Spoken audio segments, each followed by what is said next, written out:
This is the Backseat Sports NFL Podcast. Hey, I'm just here so I don't get fined. Playoffs? We're talking about playoffs? Because I love me some me. Hey everyone, and welcome to the first installment of the Backseat Sports NFL Podcast. I'm Josh, and that is Caleb. Hello. Over there. And we are back for the first episode ever of the NFL Podcast, man. We are excited for this one. I'm ready to go. Yes. How are you feeling, Caleb? I'm feeling pretty good. Gonna talk some, draft and stuff. There's all the news. Oh my! We're word. usually covering college, so this is a fun switch up. Of I'm course. excited. Yeah. So basically, with this podcast, we're trying to aim it and make it more of a fun entertainment, atmosphere for the podcast instead of just information. Where there's already a lot. You've already got ESPN. You've already got all of your news for the most part. So we're going to be kind of switching it up, doing some more fun-based content and entertainment stuff. And, of course, we're going to touch on the news and touch on the most important topics of each week and everything like that.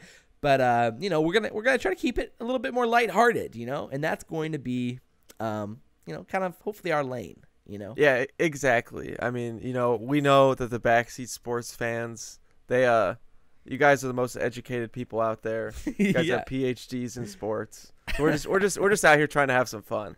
Oh, of course.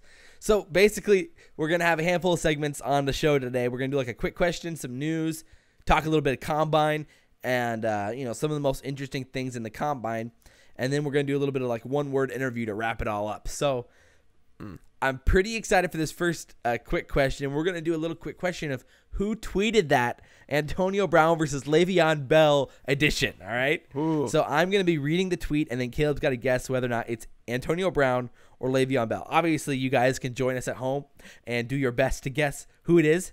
Drop your scores down below in the comments if you're watching on YouTube, or, tweet us if you're on another platform. Listen to this right now. But are you ready, Caleb? Are you ready for these questions? Yeah, I think I'm gonna be like a baseball player. I'm gonna probably bat pretty. If I go 30%, I'm feeling pretty good. Oh, I mean, you got a 50-50 chance either way, so you gotta be at least. I guess 50-50. I guess.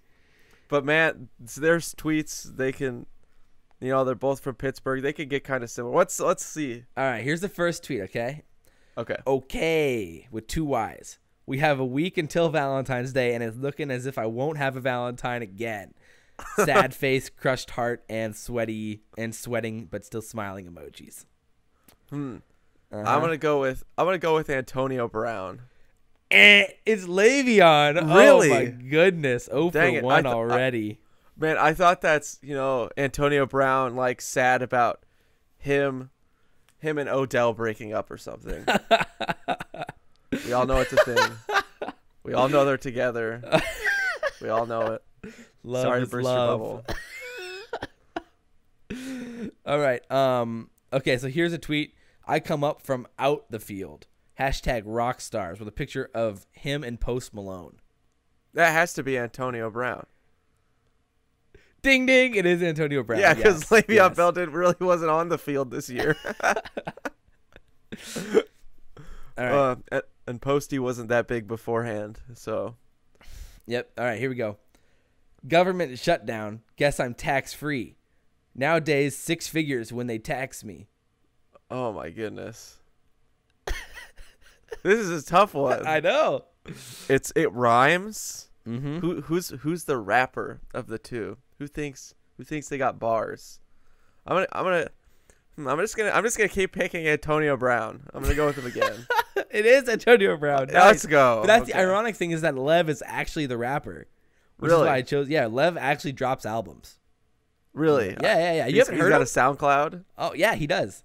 That's hilarious. He said he was going to be dropping an album. I think he tweeted like that this month that he was going to be dropping an album at some point. That's hilarious. Yep. Makes it. I mean, what else is he doing? He's not playing football. I know. so. Yeah. I mean, you got so much time on your hands. There's the tweet. It's pretty simple and straightforward. He says, be clear or be misunderstood. I feel that's gotta be Le'Veon because he feels very misunderstood. Antonio Brown again. Ah, dang it. Dang it. Oh, man. You're not doing too hot, man. Hey, I'm shooting 50%. All right. Yeah. All right. Here's the next tweet. Anybody in Miami got a Wii U adapter for GameCube controllers? If you Oh, do, dude, I saw this tweet. if Who you is it? do, please let me know. Oh gosh, I saw this tweet. Do you remember who it was from? I'm pretty sure it was Leveon. Yep, it was Leveon. Oh, yeah. That tweet blew up. It was really funny. Yeah. Oh yeah, that's good. It's a solid tweet. All right. We got one more. All right. Okay. I cannot wait for Lion King and Toy Story to come out. Like, I don't think you understand. Ooh, this is tough. Did they get paid for this? Was this an ad? It wasn't. It wasn't.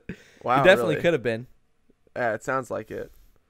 Do you need a tip? And do you need a little help here? Because I can read you the first reply. Okay. And you know, this tweet is like, I cannot wait for Lion King, blah blah blah. The top reply is, I cannot wait for James Conner to wear your ring.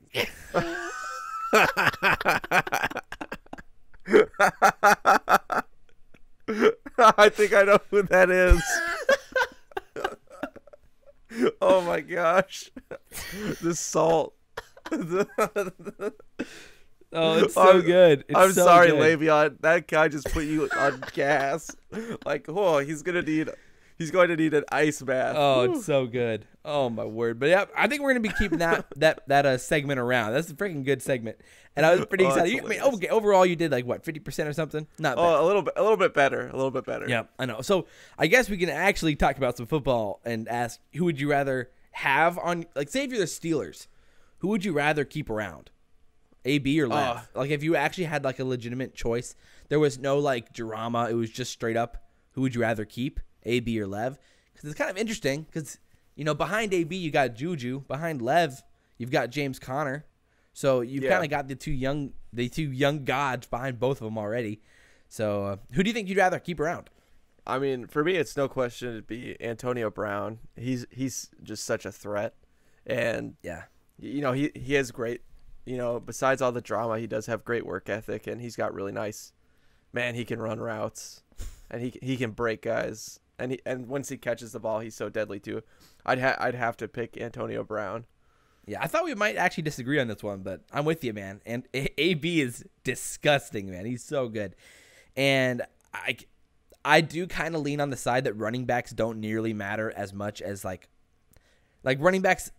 They're much more replaceable than almost any other position, in my eyes at least. And I think we can probably discuss that later down the road, and we might have a guest on to really discuss it. We'll see. But yeah, for sure. At this point, I think AB's just, they're both in their primes. AB is a little bit farther down the road, though. He definitely is. But at the end of the day, the production that AB's been able to put out the last even just 2 years, I mean, his whole career speaks for itself, but the last 2 years even, he's been amazing, and I think he can still keep that one up. And long term, I think that helps Big Ben more than Lev does too, and which I think for helping to keep Big Ben around and have a stable quarterback situation for the Steelers probably makes the most sense. So yeah. I mean, that's a solid first quick question of the day. I think that worked out pretty well. So yes, I think we're gonna be hopping into the news now.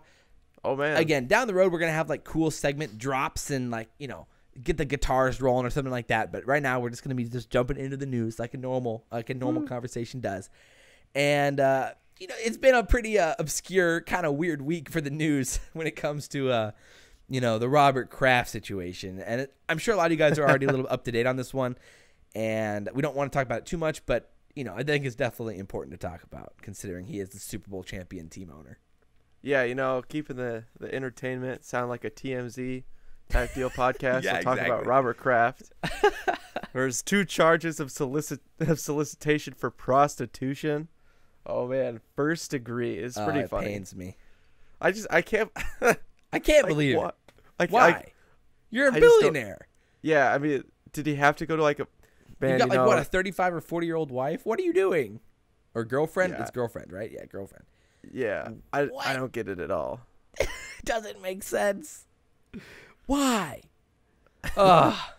So dumb. But yeah, so basically he's probably going to have to serve like $100 of community service, a little fine, take a class. Yeah, $5,000 $5,000 fine.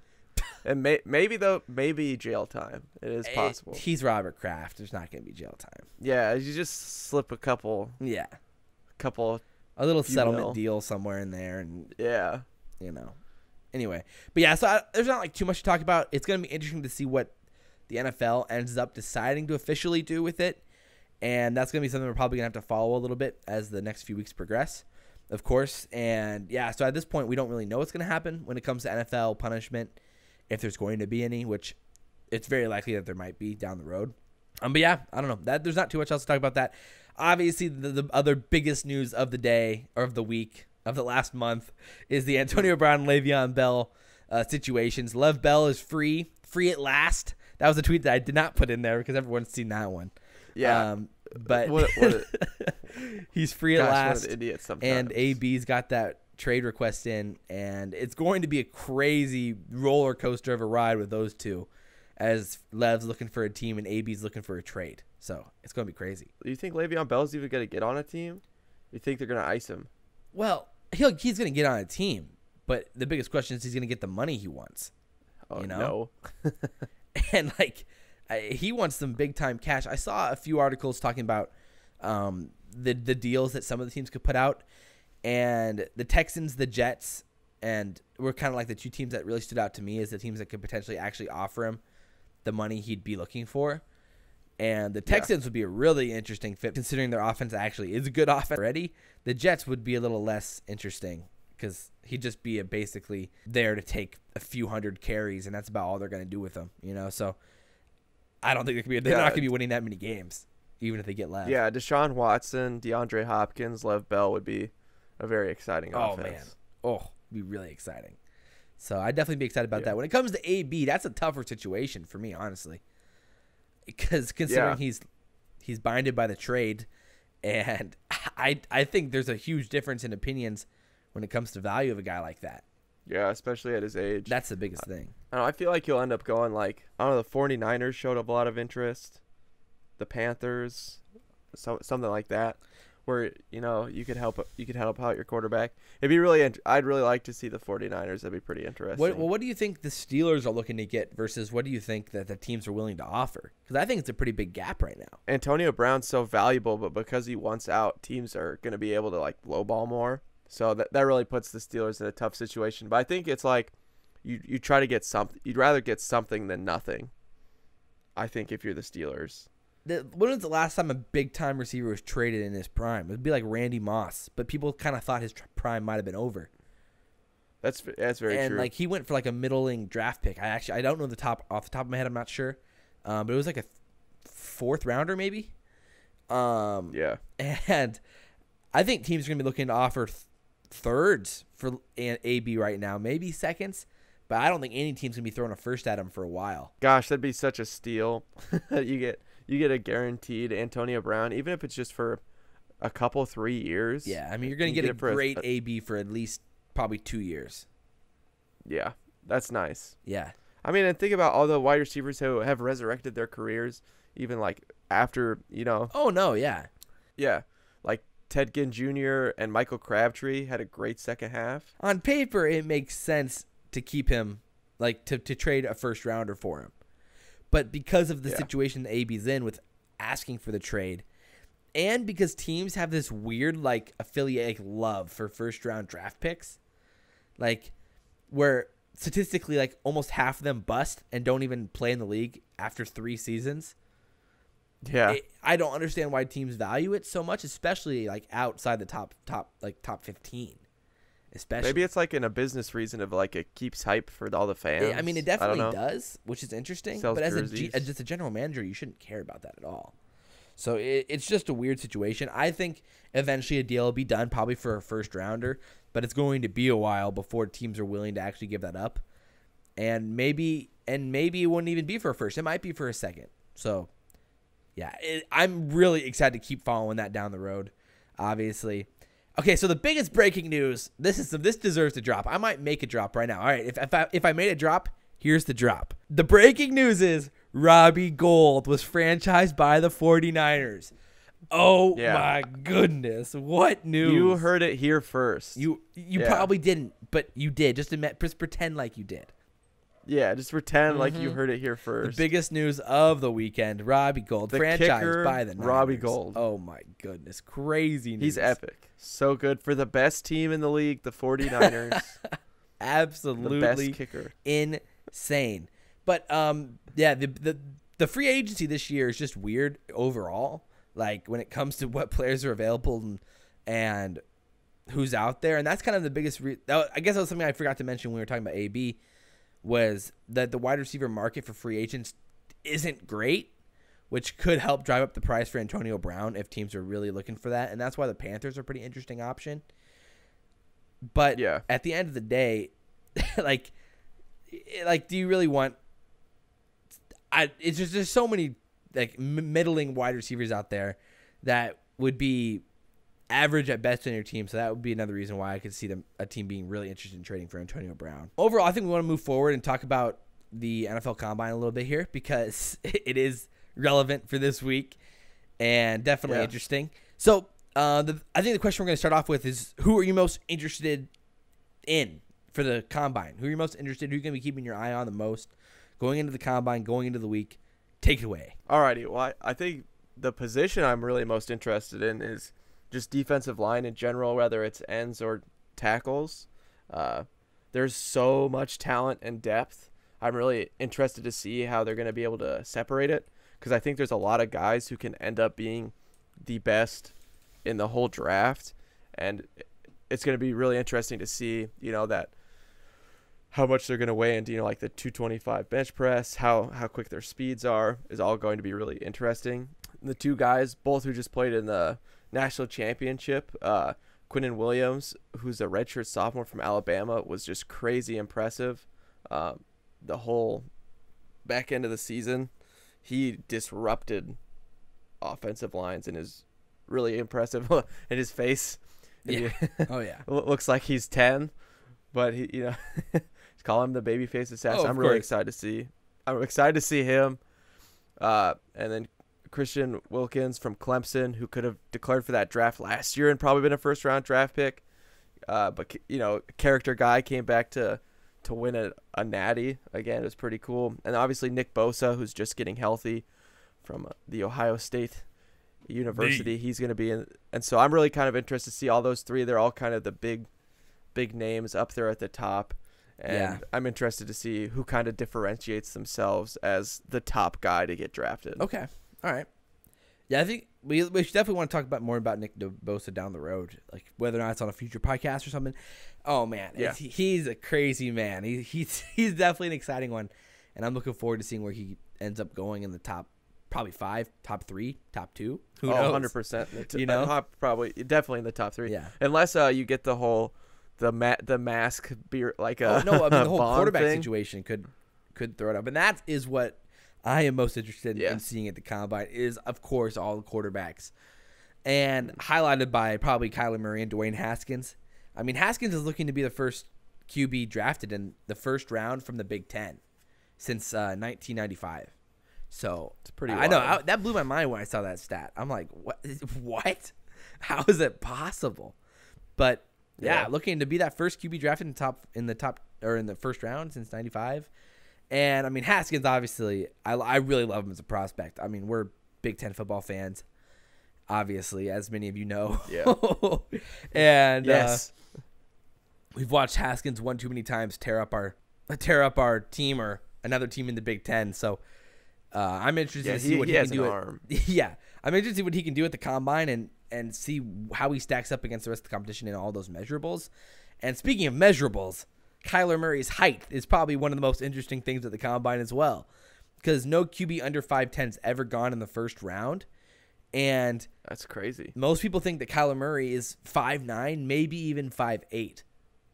So seeing where his height ends up at is going to be one of the most interesting aspects of the Combine in general, and you'll probably see a breaking news ticker on the ESPN app talking about Kyler Murray's height. So that's definitely one of the most interesting ones. It's going to be like a whole hour segment on ESPN. Yeah, exactly. Oh, yeah. I mean, considering how much ESPN loves Kyler Murray. And the third quarterback who's interesting to me, he's not obviously in contention with those top two or the top first round in general, but Tyree Jackson from Buffalo is so interesting to me. He's 6'7". He's a monster. And he is a tank. I do go to a MAC school, so I'm a little familiar with him. I've seen, seen him a little bit in action, in the Maction. And Thursday night, baby. oh yeah, all day long. And he's got like his ability to run and throw on the run specifically is really interesting. He's the type of guy that I could see the Patriots taking a flyer on in the 3rd or 4th round. And like if they're not interested in investing a top 2 first draft, a first or second into a quarterback, I could definitely see the Patriots taking a Tyree Jackson type. His ability to throw downfield, even on the run, is really interesting. And in some ways, it can remind you of like Patrick Mahomes, his ease to throw downfield. And that's kind of what you see with Tyree Jackson in those situations. And obviously, he played in the MAC. We haven't seen him against a lot of elite competition, but he has played potential. Rutgers. Exactly, he has potential, and I really do think that seeing him in the combine and seeing how he stacks up in these same situations, I could see his stock rising a lot, and that's why I'm keeping an eye on him in the combine. So obviously, for sure, you what? Sorry, so you can go ahead. I said especially if he has like a crazy 40 time. Oh yeah, dude. I mean, with that 6'7" height and then the speed, he's got the height that all those scouts just love. Yeah, like with Paxton Lynch, everybody was just so hyped on. Oh my goodness. Or Josh Allen, I'm sorry. Yeah, but overall, it's he's definitely an interesting one. Obviously, the next one, another guy who's really interesting is Ed Oliver. Because of how he's built and how he played at Houston, he's 6'1", but he was an interior lineman at Houston. Yeah. And a lot of scouts think he might be able to play an outside position like Melvin Ingram does. But there's a lot of other scouts who see him way more profiling as like an Aaron Donald type, interior dominance like that. And obviously there's a lot of questions going around Ed Oliver because he played in the AAC at Houston. And another team where we didn't see him against a ton of elite competition. We saw him a few times against I think Arizona and a few other teams. But yeah, overall, there's a lot of questions when it comes to Ed Oliver, and it's going to be, he seems like an athletic freak, and his measurables could be absolutely insane. Like, he could run a sub 4.5 while also posting incredible reps and, like in the cone drills, really stacking up against, at the best of the position. So, again, he's someone who I'm really interested to see where he'll profile interior, exterior D-line, or, what he can do stand up or not standing up, things like that. So, I don't know. Do you have any thoughts on that, or where do you stand? Yeah, I mean, like I said, the defensive, it's just so stacked. Oh, I know. It's crazy impressive. There's probably like 20 guys that have a solid shot at a top 15. Yeah, like in the defensive it's side. crazy. I mean, that's not why even so many counting scouts, the secondary. Right. So many scouts are so interested this year in the defense. It's going to be interesting to see where these guys fall. And like that's going to create for a lot of value for teams, I think, with these quarterbacks and running backs and wide receivers, like just all offensive positions in general. It's going to create a lot of value in the backside of the draft for teams who are interested in solidifying their offense in a lot of ways. So I'm excited to see where a lot of these guys fall, and the combine is going to set up a lot for them. So the last two guys who I'm really excited about are Devin Singletary from Florida Atlantic and David Montgomery from Iowa State. And again, I'm always really interested in the smaller school guys at the combine because you get to learn a lot more about them. You see interviews with them, you work with them, you see their measurables and how they stack up. And I mean, Devin Singletary and David Montgomery from schools that don't get as much press, Iowa State and Florida Atlantic. I'm just extremely interested to see what they can do and where they measure in comparison to a lot of these other guys. For me, it's some of the most interesting stuff. So. One thing that we forgot to talk about earlier on was when we were talking about trades was Odell Beckham. The potential of an Odell Beckham trade down like throughout this offseason or heading into next season in general. What are your thoughts on ball that? More? Because he, as he says. Oh yeah, I mean, literally anything could happen with Odell. Yeah, I don't know. Gosh, it's so weird. Like Antonio Brown and Odell Beckham just creates so much drama. Oh, I know. And like as a team, do you want to deal with that? Do you want to deal with specifically? I feel like Odell is even more dramatic than Antonio Brown a lot of the time. Oh, 100% he's more dramatic. Yeah. Antonio Brown was really just kind of dramatic this year, but I think that was kind of it spurred from the whole Le'Veon Bell thing and you know, being not content. And obviously them not making the playoffs. Do you think Juju's rise had anything to do with it?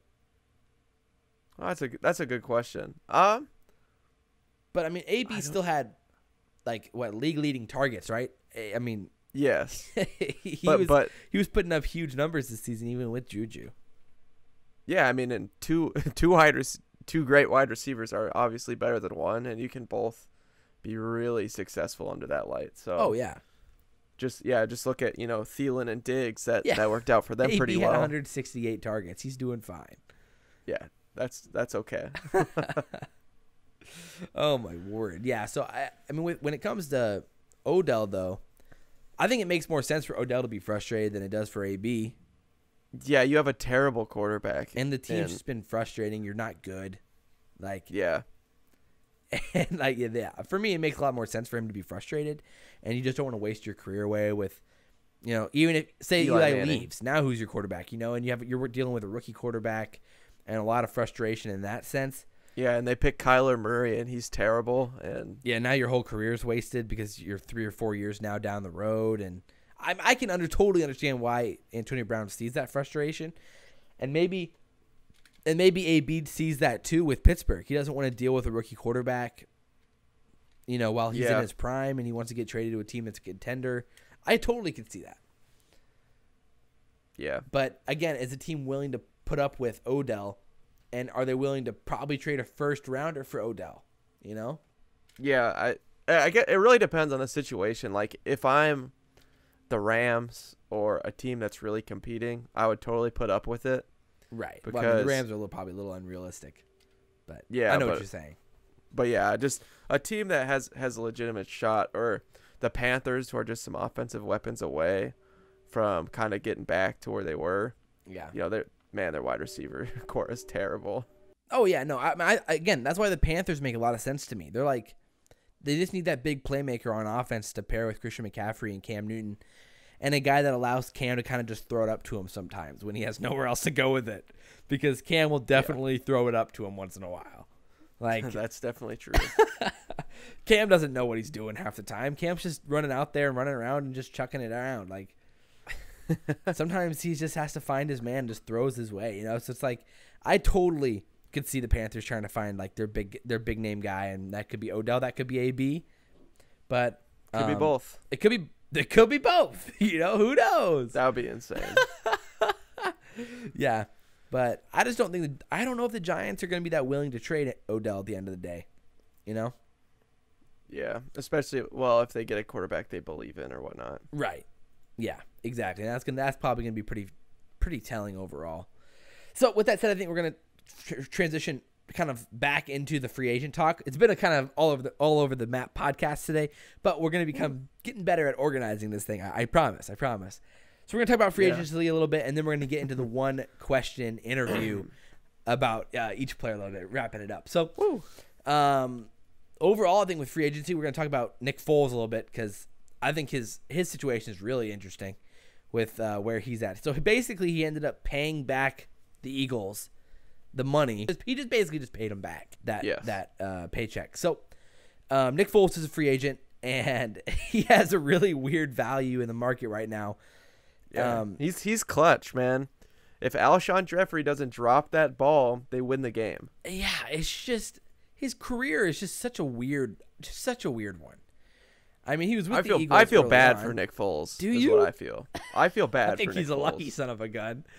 I don't think he's lucky. I think he's good. But we've already seen him with the Rams in 2015, and he was not good. Yeah, but the Rams were not good. He was under one of the worst coaches of all time. Whoa. The most average coaches of all time, all right? We can't be doing him dirty like that. I mean, Jeff Fisher he was just average. But again, you're doing him a little bit dirty. He wasn't great, but he was average. No, but let's look. He was average, okay? Terrible. And he went, okay, here's his last few years as the Rams coach. 7-8, 7-9. Well, 7-8-1, I'm sorry. 7-9, 6-10, 7-9, 4-9. So, I mean, it could have been worse. That's so bad. He'd win like 7 or 6 games every year, sometimes 8. He didn't win 50% of his games. But Wait, I mean, it was 2009 was the last time he won 50% of his games. he got fired for a reason. But nonetheless, Yes. okay, so I mean, Nick Foles is in that team. They're not good, obviously. 2015, they went 7-9. It's not ideal situation for a quarterback, but I mean, okay, sure. Under the Eagles this season, he had a 72% completion percentage, 7 touchdowns, 4 picks, and a QB rating of 96. So I mean, it was a solid season. It definitely wasn't great. It was a decent season overall. And if you're the Jaguars, right, it would make sense to bring on Nick Foles. But for a lot of teams, I just don't think it makes that much sense. Right? What type of spot do you think makes sense to bring on a guy like Nick Foles? Yeah, I mean, I think that a team like the Jags, there would be a team that'd be most interested. Obviously, their quarterback situation has been tenuous at best with Blake Bortles. No. Blake Bortles is fantastic. Blake the Snake, Yeah, just insanely good. I mean, to be fair, the year that they did, 2 years ago when they were a great team, like, Blake Bortles played okay. He was serviceable. He was enough to win games.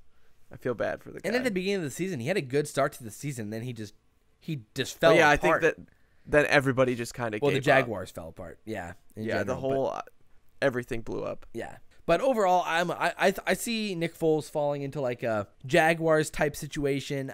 I know. Well, like Denver would make more sense for him than I don't know what. Okay, if you're Denver, why are you trading for Joe Flacco when you could have just signed Nick Foles? Yeah, it really makes no sense. It makes no sense. Joe Flacco's old. He's bad and old. And he's bad. He's straight up bad. Yeah, there's not much sense there. Nonetheless, there's not very many teams where I see Nick Foles falling.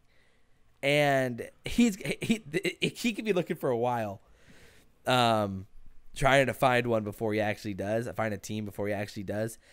And if I had to put my money on it, I'd bet Jaguars. But at this point, I'm not feeling too good about any spot for Foles. They should send him to the Giants. I mean, hey, that's rough. That's rough if you're the Eagles to have Nick Foles go to the Giants. But yeah, but it honestly isn't a terrible spot for him. I personally, again, I actually think he's a good quarterback, and he is clutch. Obviously, in the Super Bowl and the playoffs, like he just becomes a different beast. And I just feel like besides one season is not enough time to get consistency.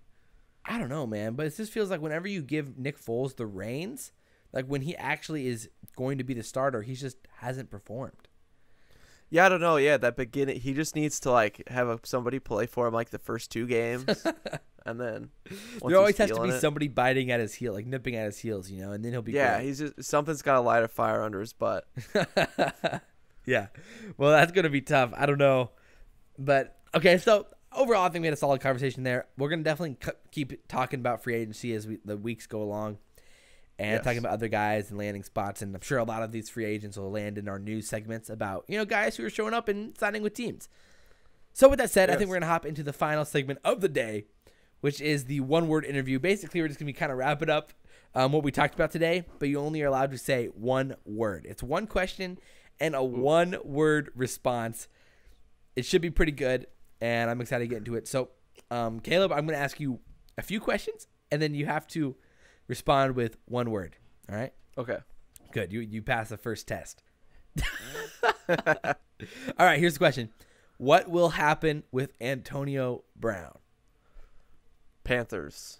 Oh, a team. Okay, all right. I like it. Okay, what do you think about Robert Kraft?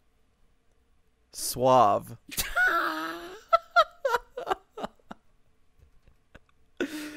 All right. Okay. What's in store for Robbie Gould? Goat. Wow. Cool. He's going to be the GOAT. All right. What's going to be happening with Dwayne Haskins? First. Oh, wow. Okay. All right. I like it. So now we'll flip the script. You want to ask me some questions? Alrighty. on that same thread, what's going to happen to Nick Bosa? Oh. Second.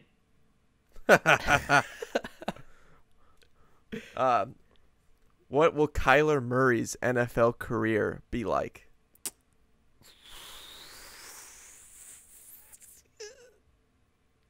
Bakers? Okay. Going on that Oklahoma line. Yeah. What's in store for Le'Veon Bell? Oh, man. Disappointment.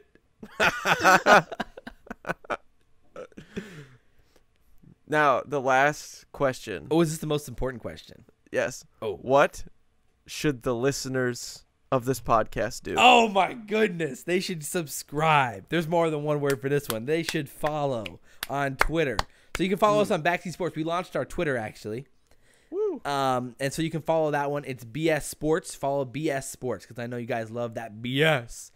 And it's going to be, I'm excited for the future of this podcast. This is going to be a long-standing podcast on the channel. So be prepared for it. We did a little test run of a podcast earlier, and we had ideas. We wanted to change things up, and that's kind of what we're doing with this one. A little bit more fun, a little bit more lighthearted, and I hope it worked out. So again, follow us on socials. Follow if you guys enjoyed the podcast.